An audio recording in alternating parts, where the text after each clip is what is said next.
And we can symbolize this, as the great mystics often have, as that we each have two journeys happening simultaneously. One is you could say, the vertical journey.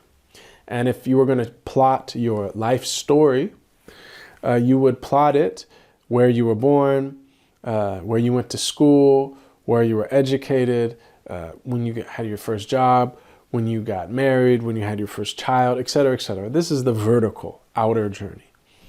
All right, if you read a Wikipedia article on someone, that's going to list those things. This is the horizontal, rather, journey. But the vertical journey, right, is the spirit's journey. If you were going to list the most important experiences for your spiritual development, those openings that you had, those most important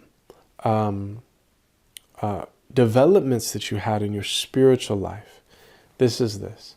Now, the truth of the matter is, not everyone is having the vertical journey, right? Some people remain on the horizontal plane their entire life.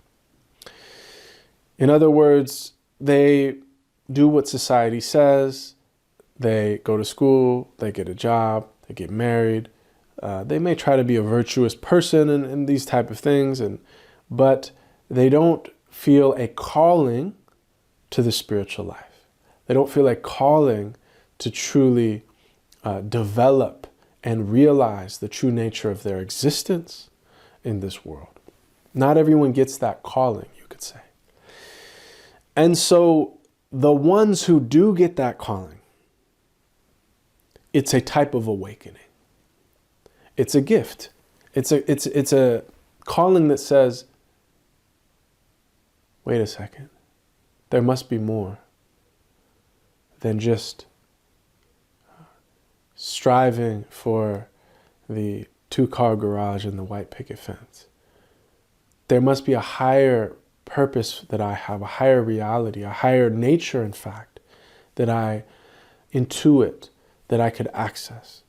Those who feel that is a type of awakening. That is the first step of awakening, yaqadha. And we could use the analogy of a mountain, and this is very common in spiritual traditions. If you think of most people, they're at the base of a mountain. They travel at the base, right?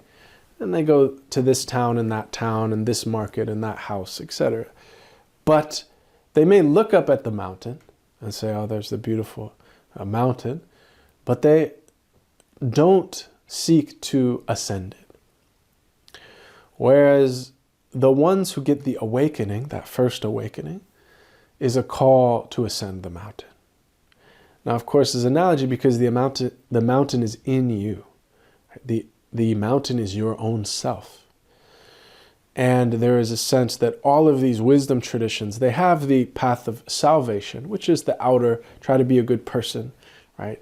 If you make a mistake, repent, etc., domain of religion. But within them, they have a path of sanctification, which is to become a saint or a sage or an awakened one or an enlightened one, and that is the ascent up the mountain. So really, the Sufis are those that focus on how to ascend the mountain. And if we think about this, the art of awakening, that the first step in realizing there is a mountain and that one should take on it, that is a type of awakening. But every level up is another type of awakening, right? Until the final awakening, which is the great fatah, the great opening.